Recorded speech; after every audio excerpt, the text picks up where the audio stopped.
They don't want you to know this. But the system we live in today, it wasn't built for fairness. It was built to make the rich richer and the rest of us fight for scraps. From the very beginning, capitalism has been a system of winners and losers, where power is concentrated at the top and the majority of people are left to scramble for what's left. And here's the craziest part. This isn't new. It's not some modern phenomena or a flaw that cropped up recently. Capitalism as we know it was designed this way centuries ago, and it's been shaping the world ever since. Slowly, deliberately, and relentlessly. Think about it. Every time you hear about billionaires flying to space, while working families struggle to pay rent, it feels like something's off, doesn't it? The fact is, the entire structure was never built to distribute wealth or resources equally. It was built to prioritize profitable fairness above morality, and sometimes even above humanity. And that's not just a conspiracy theory or a hot take, it's history. The story of how we got here is as shocking as it is fascinating. And honestly, it explains a lot about why the world feels so upside down today. What if I told you the story of capitalism isn't just about trade or money? It's about power, exploitation, and a system that turned inequality into a feature, not a bug. That might sound dramatic, but it's the truth. From the first merchants who realized they could flip goods for a profit to the empires, they used violence and slavery to build wealth. Capitalism has been one of the most transformative and controversial forces in human history. It's brought innovation, but it's also brought suffering. And here's the big question. How did we get here? How did we go from simple markets and local trade to a world where a tiny percentage of people own almost half the planet's wealth? And even more importantly, why does this history matter so much right now, in an era where inequality feels like it's at an all-time high? Because let's be real, inequality isn't just a buzzword, it's a lived experience for millions of people, and it's only getting worse. Billionaires are multiplying at an insane rate. Entire corporations are hoarding more wealth than some countries, and yet millions of people still struggle to make ends meet. So, why does it feel like the rich keep getting richer, while the rest of us are stuck spinning our wheels? Is this just the way the world works? Or is there something deeper at play? Something systemic that's been baked into how capitalism functions from the very beginning? Here's the thing. None of this happened by accident. The staggering inequality we see today isn't some unintended side effect of a system that otherwise works. It's the result of centuries of decisions, power plays, and systems that were designed to funnel wealth and power upwards. To really understand why, we need to go back, way back to where it all began. We need to peel back the layers of history and look at how capitalism was built, step by step, from its roots in local trade to its global domination today. And trust me, it's not a pretty story. It's a tale of greed, exploitation, and the relentless pursuit of profit, no matter the cost. It all starts in Europe, during the late Middle Ages. It's the 1400s, and life is simple. Well, for most people anyway. Most folks are living in small towns or rural villages. They're farmers, blacksmiths, tailors working within local economies where trade is based on bartering. You give me a bushel of wheat, and I'll fix your shoes. That kind of thing. There's no global economy, no international trade on a massive scale, and certainly no billionaires flying around in private jets. Money exists, but it's not yet the driving force of the economy. Most wealth comes from what you can grow, make, or trade locally. But then, something changes. Trade routes begin to expand. Adventurers and merchants start traveling farther, bringing back exotic goods like spices, silk, and precious metals from distant lands. Suddenly, these goods become status symbols, and money starts to take on a new level of importance. It's no longer just a tool for getting what you need. It becomes the ultimate symbol of power and influence. If you have money, you can buy things that no one else has. You can elevate yourself above the mass. And just like that, the seeds of capitalism are planted. Here's where it gets interesting. These early merchants figure out something revolutionary. If they can buy goods cheaply in one place and sell them for a higher price somewhere else, they can make a profit. And once they realize that, profit stops being just a happy byproduct of trade. It becomes the goal. Suddenly, the entire point of economic activity shifts. It's not about meeting needs anymore. It's about making money for the sake of making money. That mindset might seem normal to us now, but back then, it was revolutionary, and it would eventually go on to shape the entire global economy. Now, let's fast forward a bit to the age of exploration. This is when capitalism really starts to show its darker side. European empires, like Spain, Portugal, Britain, France, and the Netherlands began colonizing huge parts of the world. Why? Because capitalism needs resources to survive and grow. And the best way to get resources is, take them. Gold, silver, spices, cotton, whatever they could find, they took. These empires didn't send ships halfway around the world because they were curious or wanted to help people. They went because they wanted wealth. And here's the ugly truth. Much of this wealth was built on exploitation and suffering. Colonies weren't created to share prosperity or improve lives. They were designed to extract as much value as possible. Entire economies were built on the backs of enslaved people. During the transatlantic slave trade, millions of people were kidnapped from Africa and forced to work on plantations in the Americas, producing sugar, tobacco, and cotton. These were high-demand products in Europe, and they generated enormous profits for the merchants and plantation owners. But those profits didn't come without a cost. And the craziest part, these profits didn't just make a few people rich. They fueled entire industries, funded cities, and laid the groundwork for modern capitalism as we know it. The system didn't just tolerate inequality, it depended on it. It was built on the idea that some people would have to suffer so others could thrive. That's not an accident or a flaw, it's a feature of the system.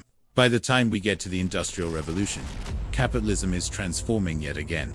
Machines replace manual labor, factories spring up, and production skyrockets. But while this era brought incredible innovation and progress, it also exposed capitalism's darkest side. Workers, the people actually powering this revolution, were treated as disposable. Their lives were less important than the profits they helped generate. Long hours, brutal working conditions, and poverty-level wages became the norm. Also, factory owners could maximize their wealth. This wasn't just a rough patch in history. It was a glimpse into the true nature of capitalism. At its core, the system prioritizes profit above all else, even human well-being. And that's a pattern that's repeated itself over and over again throughout history. The 20th century brought seismic changes to capitalism, arguably more profound than anything the system had experienced before. 2 world wars reshaped global power structures. The Great Depression exposed capitalism's vulnerabilities, and the post-war boom painted a temporary picture of prosperity and balance. For a brief moment, it seemed like capitalism had found its footing. Wages rose, unions had a stronger voice, and the middle class flourished in ways that seemed unprecedented. Millions of families experienced home ownership, access to education improved, and upward mobility felt within reach for more people than ever before. This was the so-called golden era of capitalism, a time when the system seemed to live up to its promises. But here's the thing, that golden era didn't last. Beneath the surface, the cracks were already forming. The post-war boom, particularly in Western countries, was driven in part by specific historical conditions, devastated Europe rebuilding with American aid, booming manufacturing industries, and government policies designed to curb inequality. Programs like Social Security in the United States and the expansion of welfare states across Europe created a social safety net that gave people a sense of stability. But these conditions were unique to the mid-20th century, and they couldn't hold forever. By the 1970s, the cracks started to widen. Inflation and economic stagnation collided in what economists called stagflation. Governments began pulling back from the policies that had kept inequality in check. Deregulation became the mantra of the day. Taxes on the wealthy were slashed, and industries that had once been tightly controlled were opened up to market forces. All of this marked the beginning of a new era, neoliberal capitalism. Neoliberalism fundamentally changed the game. It championed free markets, smaller governments, and a shift away from the collective good toward individual responsibility. While this approach did lead to certain kinds of economic growth, it also paved the way for skyrocketing inequality. Wealth started pooling at the top again, while wages for the average worker stagnated. The promises of prosperity for all turned out to be hollow for many. Jobs were outsourced, unions weakened, and entire industries moved overseas in search of cheaper labor. Fast forward to the late 20th century and early 21st century, and capitalism underwent yet another transformation. This time, globalization, automation, and the rise of digital technology reshaped economies on a scale no one had seen before. Jobs that had once been stable disappeared seemingly overnight. Factories closed, and towns that had depended on manufacturing were hollowed out. Automation replaced workers with machines, and technology companies emerged as the new industrial giants. The digital age didn't just transform how we work, it changed who holds power. In today's world, tech giants and financial elites wield more influence than some entire nations. Consider this. Companies like Amazon, Apple, and Google are worth trillions of dollars. Their leaders figures like Jeff Bezos, Elon Musk, and Mark Zuckerberg control fortunes that rival the GDP of small countries. The decisions they make ripple through the global economy, shaping everything from how we shop to how we communicate to what we see online. But here is where it gets even more complicated.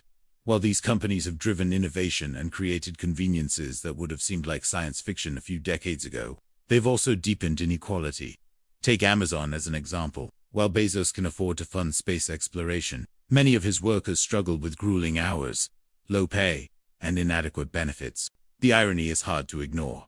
The same system that enables one person to accumulate unimaginable wealth leaves millions of others struggling to get by. And let's not forget about the broader implications. Capitalism has undeniably lifted millions out of poverty, especially in developing countries where globalization brought new opportunities. But it's also left millions behind. The gap between the rich and the poor isn't just growing, it's accelerating. The wealthiest 1% of the population now owns more than the bottom 50% combined. Let that sink in. It's not just a statistic, it's a flashing red warning light for the system as a whole. This brings us to the big question. Can capitalism survive its own contradictions? On the one hand, it's hard to deny that the system has driven unprecedented levels of innovation, created millions of jobs, and improved living standards for billions of people around the world. But on the other hand, it's equally hard to ignore the costs. The relentless focus on profit has led to environmental destruction, exploitation of workers, and a level of inequality that feels unsustainable. Think about it this way. Capitalism thrives on growth, but infinite growth on a planet with finite resources. That math doesn't add up. Add to that the social and political instability that comes with extreme inequality, and you start to see the cracks in the foundation. The system relies on consumer spending to keep going. But how can people spend when they don't have enough money to cover the basics? It's a vicious cycle, and if it's not addressed, it could cause the whole system to collapse under its own weight. The real challenge isn't whether capitalism works, it's whether we can make it work for everyone, not just a privileged few. Can we create a version of capitalism that prioritizes fairness and sustainability without losing the innovation and progress it's known for? Or is inequality simply an unavoidable part of the deal? These are the questions we have to grapple with, not just as individuals, but as a global society. The stakes couldn't be higher. The history of capitalism is a story of ambition and progress, but it's also a story of greed, exploitation, and inequality. It's a system that has reshaped the world in ways both inspiring and deeply troubling. Understanding how we got here is the first step to figuring out where we're headed. Because one thing is clear. The future of capitalism, and perhaps even the future of humanity, depends on what we do next. So, what's the next chapter of this story? Can we rewrite the rules to make the system more inclusive, or are we doomed to repeat the mistakes of the past? The answers aren't simple, but the conversation is more important than ever. If you're curious about more stories that connect the past to the world we live in today, don't forget to like this video, subscribe to the channel, and hit the notification bell. There's so much more to uncover. See you in the next one.